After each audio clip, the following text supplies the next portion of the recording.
احتیاط از بلا، توکل به خدا، تکیه به خیرات. توکل. امروز حتی پس از گذشت هفته و پس از 2 ماه وجود واقعی آن، اعلام رسمی وجود کووید 19 در کشور، باز هم در کوچه و خیابانها، موضعهای فراغتی و نزد خانه و حولیها بی‌پروایی بعضی ها را نسبت به قاعده های بهداشت و پیشگیری از سرایتیابی به ویروس نام برده مشاهده میکنیم.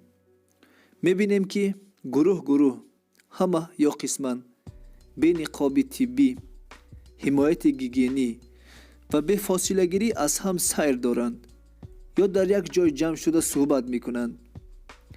اگر با آنها از این کارشان ایراد بگیرید، درستی کارشان را با توکل اساسناک میسازند. توکل به خدا. همین در پیشانی ما چیز نوشتگی همین میشود. همش دست خدا ده. در تقدیرت باشد میمیری. انسان اشرف مخلوقات پروردگار و شرف او به خیرت، عقل است. آنکه خیرت خداداد را در کار و روزگار به کار نمیبرد و بجز توکل بیمایه چیزی نمیداند، پیش و بیش از همه به دام هر گونه آفت و بلا، رنج و درد و مشکلات مبتلا خواهد شد. مقال خلقی جان نادان در عذاب بازگوی همین معنی است. وقتی از نادانی و بی‌اعتنایی خود به بلای و وبای گرفتار شدند، جرم را در بیخیرده خودشان نمی بینند، بلکه باز هم خداوند را سبب پیش می آورند. توکل به خدا این نیست که چشم دل و بصرت را پوشی و خیش را به آب و آتش بزنی و گویی خدا نگهبان است. اگر اجلم نرسیده باشد نمی میرم. اگر کسی چنین میکند، او عاقل نیست، جاهل یا دیوانه و قاتل نفس خیش است. شخصی که در زندگی او را خیرت راهنمای نیست، از حیوان فرقی ندارد و به گفت مولوی سر بیخیرت او به مثابه دوم است. اینقدر عقلی که داری گم شود، سر که عقل از وی بپرد دوم شود. خداوند در قرآن کریم می فرماید خیشتن را با دست خیش به هلاکت نه اندازید. بقره آیه 195. الله تعالی همچنین می فرماید ای مومنان با احتیاط و مواظب باشید. نساء 71. پروردگار به بنده اش بزرگترین نعمت ایمان و عقل را عطا کرده. در توکل کردن کار بستن، به علتها و سببها را به سعی و کوشش کردن را فرموده است. خداوند در هیچ جای امر نکرده است که توکلت باید مانعی جهد و تلاشت بشود، بلکه میگوید سعی و کوشش کن، حرکت کن، من در کارت برکت خواهم داد. چنان که باز مولوی بلخی در این معنی میگوید گر توکل میکنی در کار کن، کیشت کن، پس تکیه بر جبار کن. گر اجلم نرسیده باشد نمیمیرم، گویان خود را به جر پرتافتن یا آتش زدن عملی است از دیوانگی و جاهلی و هم دور از انسانی مسلمانی. گرچه کس بی اجل نخواهد مرد، تو مرو در دهان اژدرها. شیخ سعدی. توکل این است که باید کارت اینجا یعنی زمین و نگاهت به آنجا یعنی آسمان به خداوند باشد.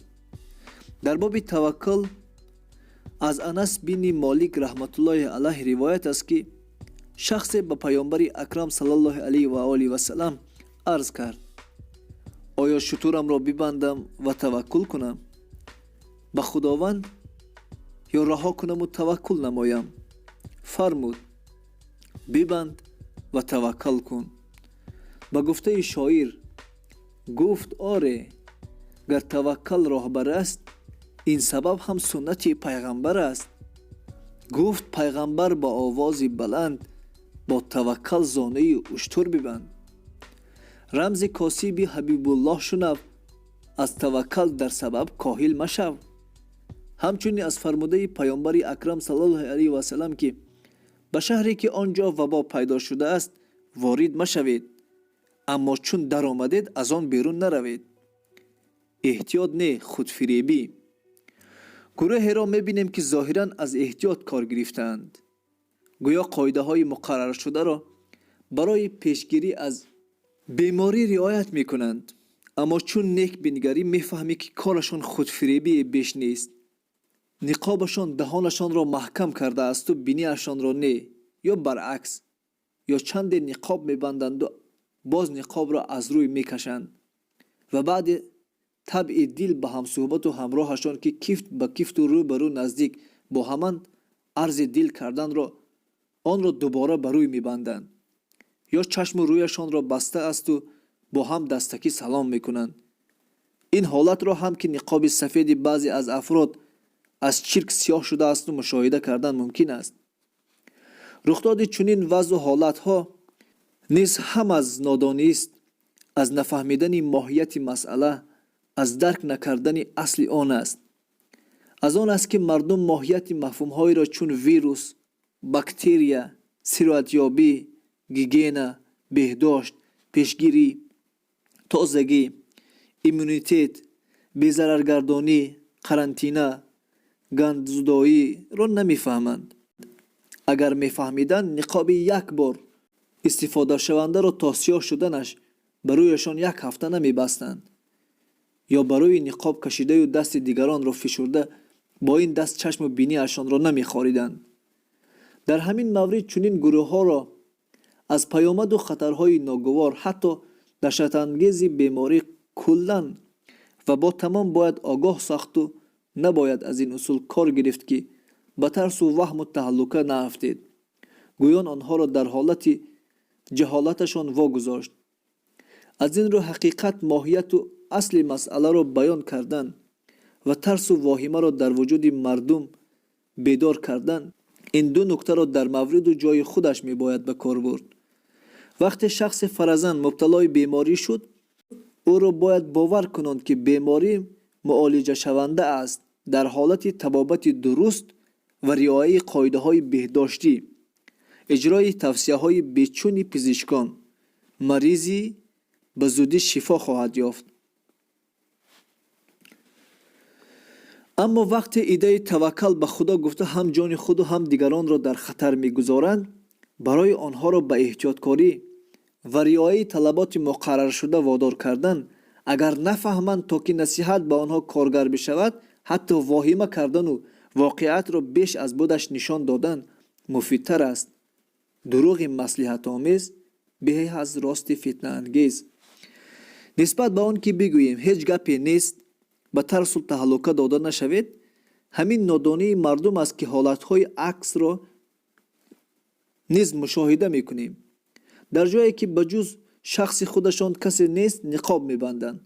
برای مثال هر صبح از نزد باغ استاد عینی میگذرم و زنی را مشغول روبوچین پیراهه های آن میبینم. بجز خودش کسی در باغ نیست. به قول پشه پر نمیزند، اما او در روی نقاب دارد. و یا یکی از همسایه هایم را دیدم که کرانتینه بوده است، گویان در خانه حولی خود با نقاب میگشت. یا مکتب تعطیل و کرانتین گفته به کودکانشان با نقاب و بی نقاب در جایهای سیر آدم به سیر و گشت میبرایند. چند توصیه مهم گرچه تکراری است. به گفته پزشکان متخصصان خردمندان گوش فرا بدهیم و همه وقت از احتیاط و چاره‌های پیشگیری کننده کار بگیریم.